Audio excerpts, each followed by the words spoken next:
sommes le 24 janvier 1997. Le témoin est M. Charles Zilberberg, l'intervieweur est Mme Hélène Lévy. Nous sommes à Rueil-Malmaison, dans les Hauts-de-Seine, en France. L'interview se déroule en français et nous sommes sur la bande numéro 4. Voilà. Donc, vous êtes avec le recteur qui... Alors, je suis le recteur, ou le directeur de l'établissement, et on négocie la façon dont on va gérer l'argent ou la fortune que ça représentait. C'est-à-dire à l'époque, je vous dis, autour de 40 000 francs de l'époque, plus des bijoux et des objets de valeur. Et il me dit, bon, écoutez, on va faire un inventaire, et de toute façon, je ne peux pas faire autrement, ça vous suivra, mais je vais faire un inventaire, il restera toujours un inventaire ici, c'est pas livré aux Allemands, mais ça vous suivra où vous irez ultérieurement. Donc j'étais obligé de déposer donc cet argent, parce que la vie était devenue impossible. Un petit garçon de 9 ans dans un orphelinat hyper strict, sévère, et ça on ne pouvait pas garder ça. Alors donc le problème a été réglé là, et au bout d'un mois, on est resté un mois, on a été soudain, je sais pas, la Croix-Rouge, sous l'impulsion donc des Allemands, a décidé qu'il fallait qu'on reprenne nos bagages, et qu'on nous a à nouveau rassemblés. On est repassé devant tous les contrôles allemands, je me rappelle, ils nous ont accompagnés à la gare. Et je me rappelle aussi qu'à ce moment-là, il y avait des prisonniers, la relève qui arrivait. On a eu un peu de chocolat là, qui nous ont donné. Ils avaient du chocolat de mauvaise qualité, et qui nous ont donné, parce que ça faisait quand même un groupe de 11 enfants là sur le quai d'une gare, encadrés par la Croix-Rouge et la police allemande. Ça les paraissait bizarre. Alors on nous a embarqués dans le train, et on nous a amenés où il y a actuellement la fondation Rothschild, près de la place Daumesnil. Je répète, la place Daumesnil, c'était notre père à l'époque. Ça, c'est histoire pour revenir, on venait par là. Donc là, c'était pas triste, parce que ils ont décidé, comme on venait d'un autre orphelinat, ils ont décidé de nous mettre en quarantaine à l'infirmerie.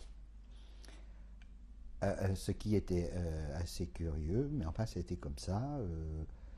Donc on était complètement isolés. Pratiquement, donc en fait il restait le groupe d'enfants hongrois dont je vous ai parlé, d'origine hongroise, c'est des juifs hongrois, et je pense qu'ils s'en sont tirés, parce que je les ai revus ultérieurement. Puis le petit donc bébé de 1 mois, et mes 2 sœurs, moi-même, bon, on était dans des chambres où une espèce de femme qui se disait infirmière, je ne pense pas qu'elle soit infirmière, venait donner quelques soins quand ça criait, ou apporter à manger, dans un endroit qui s'appelait l'infirmerie. On était complètement isolés. Alors de cet isolement, il est ressorti la chose suivante, c'est que les 3 enfants hongrois, qui étaient plus vieux que nous, on dit, bon, on est là maintenant dans cet orphelinat sous le GIF, mais on a entendu des rumeurs qu'on allait déporter tout le monde, enfin bref. On avait des conciliabules entre nous. Et on a décidé qu'on allait s'évader. Avec vos petites sœurs, Oui. qui ne comprenaient pas grand-chose, j'imagine. Non, pas du tout. Il y avait un problème. Alors donc, je me rappelle ce qu'on a fait. On a lié les draps, on a fait des nœuds. On n'était pas très haut, on était peut-être à peu près un entresol, 1,5 étages. Hein. Et ça descendait dans une arrière-cour. Donc on a attaché les draps avec les nœuds. Les grands sont descendus, moi j'ai pu descendre. Et mes sœurs pleuraient, elles ne pouvaient pas descendre. Alors, Ben, j'étais en bas dans la cour, j'ai dit aux trois autres, bon, ben, vous partez, mais moi je peux pas. Alors, je suis remonté avec eux. Puis on a plié, nous on a remonté le drap, on a défait, on a tout remis. Donc vous êtes resté avec vos petites sœurs. Moi je suis resté avec mes sœurs et puis le petit bébé. Alors, après, Excusez-moi, mais qui s'occupait du petit bébé? je vous dis, de temps en temps, une infirmière, quand il pleurait, ça venait. Il venait crier, bon, il lui apportait un biberon, enfin. Bon, le problème a été vite réglé, peut-être plus vite que prévu. On devait être un mois en quarantaine, on n'est pas resté un mois, je crois qu'on est resté 9-10 jours. Et alors après, il fallait rendre des comptes de ce que devenus les autres. Alors j'ai dit non, ils sont partis, ils ont conclu dans l'enquête que. Alors, ils étaient très inquiets, hein, j'en veux pas beaucoup à l'UGIF, mais enfin les employés, mais l'UGIF était très inquiet, donnait des comptes très stricts sur ceux qui entraient, ceux qui sortaient. Donc il fallait que moi j'explique pourquoi on n'était plus que 4 au lieu de 7. Voilà. Alors j'ai dit non, ben, je ne pouvais pas expliquer qu'on s'était enfui par la fenêtre et que j'avais participé au coup, mais que j'étais revenu. Et donc, ils en ont conclu que certainement, par inattention, ils se sont glissés par la porte principale et qu'ils sont filés par là. Bon, alors le problème après, c'est qu'il fallait qu'il aille dans Paris, trouver de la famille pour essayer de trouver où se rabibocher avec la vie et les possibilités de survie. Et ils y ont réussi parce que je l'ai vu après, je les ai revus. Alors par contre, nous, tous les trois, on avait donc une histoire distincte. Alors le bébé, pareil, a eu une histoire distincte qui, bon, pour éliminer le problème du bébé, au bout de quelques temps, ils ont accepté de le placer, ils l'ont sorti. Alors par qui? Ma tante qui était à Drancy écrivait à des amis. Et à qui? À la blanchisseuse, pour lui demander des secours. Et en souvenir de l'histoire d'amour qu'elle avait avec son fils qui s'appelait, pas Bousquet, René Bouquet. C'est marrant, je me rappelle ce nom. En plus, à cette époque, il était le chauffeur particulier de l'archevêque de Lille. Et Madame Desrumeaux a accepté de faire la démarche de venir nous voir et essayer de nous faire sortir. La première qui a pu sortir, c'est le bébé, parce qu'il gênait. Donc, ce bébé a été pris et emmené dans le nord, là, et placé par l'archevêque. Il y a eu d'autres problèmes, parce qu'il a été complètement élevé dans la religion catholique, chrétienne. Et plus tard, son père, qui avait des remords, l'a retrouvé. Hein. C'était des gens qui sont actuellement encore installés à Faverges. Il y a une famille juive qui sont liées à ce Henri, je ne peux pas vous dire le nom, que j'ai connu à 1 mois et qui a été élevé dans le Nord, dans une famille chrétienne, qui l'ont adopté, ils l'ont élevé comme leur fils. Et donc il n'y avait pas d'enfant, mais après la guerre, il y a eu des recherches et ils ont fini par le retrouver. Je crois qu'ils sont en bons termes. Mais cette Madame Desrumeaux, Adèle, qui en vertu de l'amitié qu'il a liée à ma tante, se présentait donc rue à Rothschild, devant le GIF, pour d'abord nous rendre visite. Ensuite, on a eu des permissions pour aller se promener dans Paris avec eux. Donc vous aviez des nouvelles indirectes de votre Oui, ma tante mère. écrivait. Et à ce moment-là, elles ont fait le nécessaire pour essayer de nous sortir, mais c'était pas évident, parce que, encore une fois, c'était des gens, disons, qui travaillaient du peuple, qui n'avaient pas de ressources non plus pour nous héberger. 3 enfants, ça posait des problèmes, plus un 4e. Et cette femme-là, en fin de compte, elle avait des difficultés avec son mari, qui réclamait le divorce. était en train de réclamer le divorce. Ça s'est accentué lorsqu'elle a accepté de nous prendre. Bon, et un beau jour, on est arrivé, on est sorti, et ça confirme par des documents qu'on a retrouvés à l'UGIF. Ils ont la trace de notre arrivée, et ils nous écrivent avec un S, le nom de Zilberberg, et puis ils marquent dedans officiellement notre départ 15 jours après, ce qui est complètement fou. Mais comme il y avait des menaces de déportation, donc ils ont convoqué Madame Desrumeaux un jour en lui disant, bon, si vous voulez les prendre, vous prenez en permission, mais ils ne reviennent plus.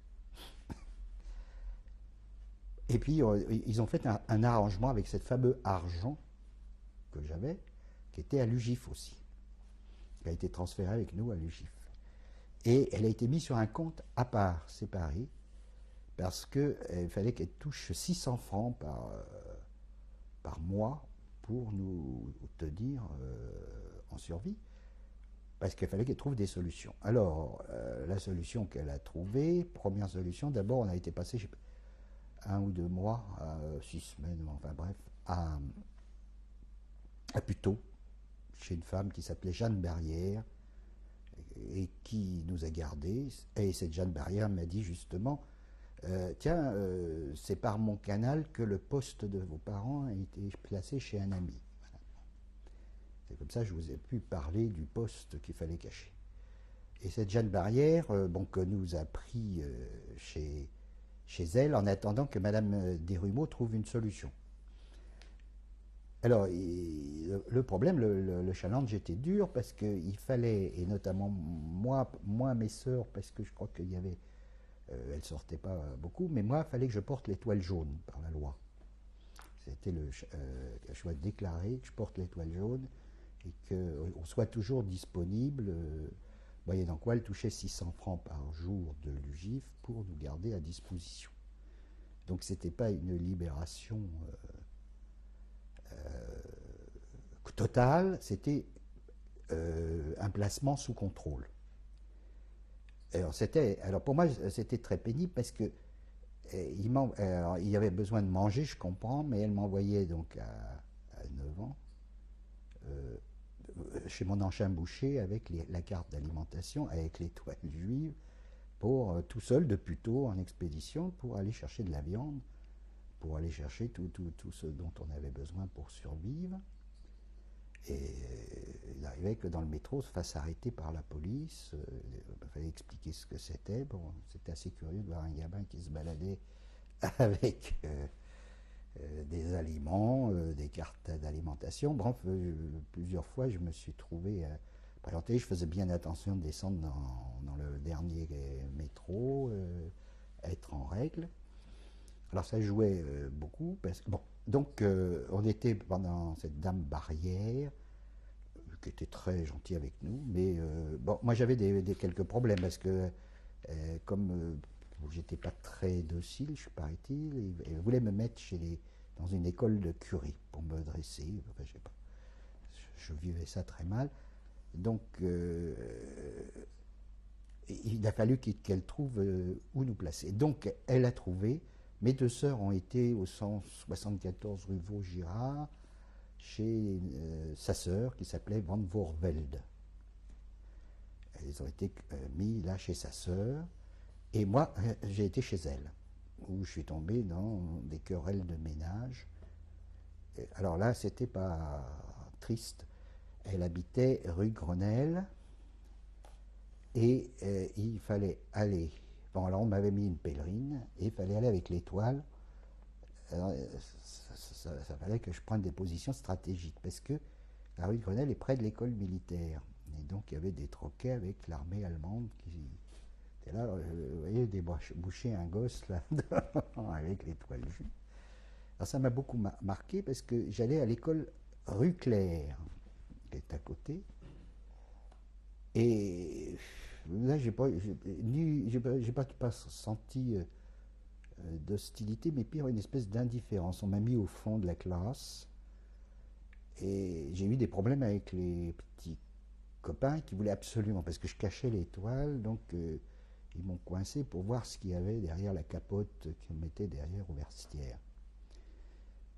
Alors ça posait quelques problèmes. Bon, mais en fait, j'avais une certaine paix, j'y resté plusieurs mois là. Et j'avais une certaine paix parce qu'on m'avait foutu près du poil comme un cancre. Et puis jamais ni l'instituteur ni personne m'a adressé la parole, ni en quoi que ce soit. Jamais. C'était une obligation, j'étais là, c'est faux. C'est comme ça. Donc vous étiez un élève transparent, en quelque sorte. Il ne le voyait pas. Je crois que la solution était L'ignorance. que l'ignorance totale, ni en plus ni en moins. Sauf, je vous dis, les incidents que j'avais avec les autres qui voulaient... c'était comme une tare qui disait... Vous étiez le seul enfant avec une étoile. Ah ben bien sûr, dans ce contexte et là-bas. Donc, et puis, c'était obligatoire. Elle me disait, c'est ce que le GIF lui avait dit, il n'y avait pas d'autre problème.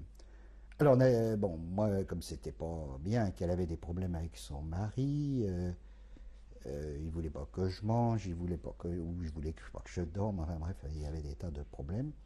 C'est des situations pénibles. Il a fallu trouver d'autres solutions. Alors, l'autre solution qui a été trouvée, mon grand-père avait de la famille, donc c'est à ce moment-là qu'elle a commencé à essayer de rejoindre une de ses sœurs, donc Krulevetsky. Donc j'ai connu l'histoire Krulevetsky qui habitait au Kremlin-Bicêtre. Elle a donné, ils étaient dans les chiffons, elle m'a donné quelques vêtements, enfin bref, pas grand-chose. Par contre, sa deuxième sœur, qui habitait à pas à Livry-Gargan, à Pavillon-sous-Bois, et qui était un peu plus tranquille parce que c'était la famille Simès, elles avaient du travail pour un fourreur et faisaient des gilets pour à l'armée allemande, donc elles étaient protégées. Donc il avait été décidé que j'irais chez la tante Simès, pareil, moyennant des relevés d'argent qu'elle recevrait tous les mois. Mais ça a amené cette histoire donc vers la fin, vers le début mai, mai, juin. Alors c'est important parce que là je me suis retrouvé à l'école communale de Pavillon-sous-Bois, avec la situation de juif, mais ma tante Simès s'en foutait que je le garde pas. Par contre, là, j'ai eu la sympathie tout de suite de l'institutrice. Non seulement on ne m'a pas mis au rencard, mais je sais que ça m'avait beaucoup touché parce qu'à fin juin, après les prix, j'avais pas de prix ni rien, mais elle m'avait embrassé. Et c'était un geste qui, comparativement à ce qui se passait rue Claire, était quelque chose de très, très touchant pour moi. Ça m'avait bien revigoré. Donc, entre-temps, je voulais dire, mon grand-père, qui était donc au début à Faverges, avait été obligé de quitter parce qu'on le recherchait aussi. Il y avait des recherches de juifs dans la Haute-Savoie. Donc, il a rejoint un village qui s'appelle Saillat-sur-Vienne, dans la Haute-Vienne, et qui était... pourquoi il a rejoint ce Saillat-sur-Vienne? Parce que dans le village, vous savez, il y a le bourg, le village, avec des petits hameaux. Dans le village, il y a eu un camp de Vichy. Un camp qui n'est même pas connu, je ne sais pas, Saillat-sur-Vienne, un camp de Vichy, où l'homme qui vivait à l'époque et qui est devenu ultérieurement mon oncle, Chaim Wenger, il était interné dans ce camp. Et comme il a été libéré de ce camp, ils sont partis ailleurs, mais c'était une bonne idée de venir ici, dans ce village, qui était Saillat-sur-Vienne, où mon grand-père a trouvé, à l'aide d'une de ses filles qui était passée dans le coin, a loué une maison en bas, près d'une petite rivière qui s'appelait la Gore. Donc tout ça, c'est en quelle année maintenant? Et ça, pour eux, ça se jouait en... ils étaient arrivés là-bas en 42, c'était en fin 42 pour eux. Vous continuez à voir vos petites sœurs de temps en temps? Plus rarement. Je les voyais quand même, et c'était une expédition, j'allais les voir. Et donc, moi, on était placé à l'autre bout. Moi, j'étais dans une banlieue sud. Bon, alors mon grand-père a essayé, donc, quand il s'est retrouvé à Sayas-sur-Vienne, c'est surtout ma grand-mère qui tenait absolument à nous récupérer. Et ils ont envoyé ce qu'on appelle un passeur. Ça n'a pas réussi le premier coup. Il est venu, il s'est dégonflé, il est reparti. Il a été payé, il est dégonflé. Et puis finalement, ils ont été en amitié avec le maire du village, qui est un type bien, que l'on a revu après la guerre. Chéri, il s'appelait. Famille Chéri. Et ce bonhomme, moyennant d'ailleurs de finances, mais enfin relativement modérées, est venu. Il est venu vers les mois de... après donc la scolarité, à la fin de l'été, il est venu nous chercher. Alors ça aussi, ça n'a pas été tellement triste, il y avait un risque. Alors pour le passage, bon, on n'a pas été contrôlé, on a passé pour ses enfants, on a eu le contrôle très strict, ils ont regardé les papiers, les trucs, ça faisait ces angoisses. Puis hop, il a dit, bon, il a demandé, c'est vos enfants, oui, c'est mes enfants. Donc tout le monde se tenait bien, les petites sœurs, tout le monde était... Oui, mais il n'y a pas eu de couac. Là, on est repassé donc là, cette fois-ci. Et donc on est arrivé donc à la fin, donc après avoir passé une année pratiquement de 42 à 43, donc on est arrivé pour la scolarité de 43 en zone dite libre, qui était à Sayas-sur-Vienne. Alors, la situation de mon grand-père, quand même, il était caché là. Et tout le monde savait qu'il était juif, mais personne en fait n'a parlé. Il y avait beaucoup de réfugiés, il y avait des Lorrains, il y avait plusieurs vagues. Et ce qui est assez curieux, c'est qu'on se retrouvait dans une zone excessivement turbulente, sans le savoir. Alors nous avons tout connu ça. Dès que je suis arrivé, tout de suite, j'ai vu des descentes de garde mobile à cheval, dans la gare de Vichy. On l'a vu passer, ratisser le coin. Personne n'a rien dit. Parce qu'il y avait des maquis dans la forêt de Rochechouart, etc. Alors, cette garde venait soi-disant pour en finir avec la subversion enfin, du secteur. Moi, en tant qu'enfant, là-bas, j'en ai un souvenir de jeunesse et assez vivant. Je me suis parfaitement intégré là-bas à Sayas-sur-Vienne, mais la vie était très très dure.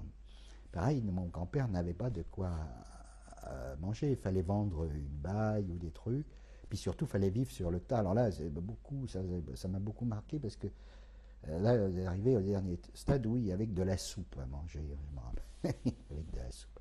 Alors pour s'en sortir, il y avait une solution, c'est qu'on travaillait la terre, et on aidait les paysans, et ils nous donnaient un sillon pour mettre des pommes de terre.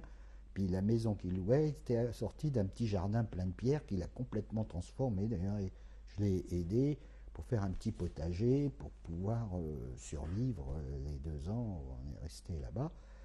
Et donc avec des événements assez exceptionnels, parce que Sayas-sur-Vienne se trouve donc situé tout près de Oradour-sur-Glane.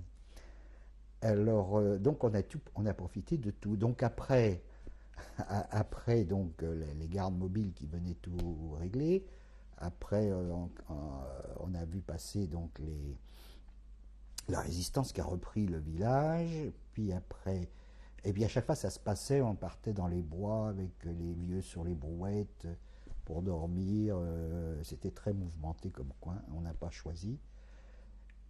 Mais avec une angoisse supplémentaire, parce que le premier qui parlait, c'était la catastrophe. Et il est arrivé un détachement de la fameuse division Das Reich en 1944. Donc on a vu, j'étais à l'école, on était conciliés à l'école, cette section avait monté près de l'école, il était autour d'une petite place où il y avait un canon, un petit canon, un mortier, alors il tirait par-dessus l'école. Bon, et puis ils ont massacré derrière l'école le cantonnier qui était un Alsacien réfugié qui n'entendait pas, était sourd. Bon, alors ils l'ont tiré au canon jusqu'à temps qu'il soit massacré. Et puis pendant ce temps-là, on rassemblait tous les hommes dans les granges, dans une grange qui avait été réquisitionnée. On amenait tous les hommes à coups de pied dans les fesses, avec des hurlements. C'était pas triste. Et puis, à un moment, les enfants ont été autorisés en fin d'après-midi à retourner ils avaient laissé les enfants retourner à les écoles, d'aller chez eux. Et ça a duré la prise. Ils sont restés là 48 heures. Puis tout à coup, ils ont tout abandonné. Bon, enfin, il s'est passé ce qui s'est passé à Oradour-sur-Glane, chez Douce, donc un ordre de brûler la grange, où il y avait 2 granges bourrées de tous les hommes du village. Ça n'a pas été donné, cet ordre. Ils sont partis sans les relâcher, d'ailleurs. Et assez curieusement, personne n'a rien dit pour mon grand-père, qui était un homme. Il n'a pas été raflé. Il n'était pas sur les listes. Pourtant, alors, il y avait des collaborateurs, une institutrice à ma sœur, qui a été fusillée par la résistance après la guerre. Et le maire lui-même n'était pas très, bien qu'il est venu nous chercher, n'était pas très net. Mais enfin, comme beaucoup, il était un peu ambigu. Et puis, Andrieux, sa fille aussi, mais elle couchait avec les Allemands. Bon, ben voilà. Alors, mais personne n'a rien dit. Or, encore une fois, on a échappé à ce coup de la visite de Das Reich. Je les vois, j'ai vu l'officier. Il ne m'a pas parlé, mais je l'ai entendu hurler, je l'ai entendu donner l'ordre de tirer. Et bon, on a passé à travers. Et bon, cette fois-ci encore, ça s'est bien passé pour nous. Mais bon, ça vaut un attentat.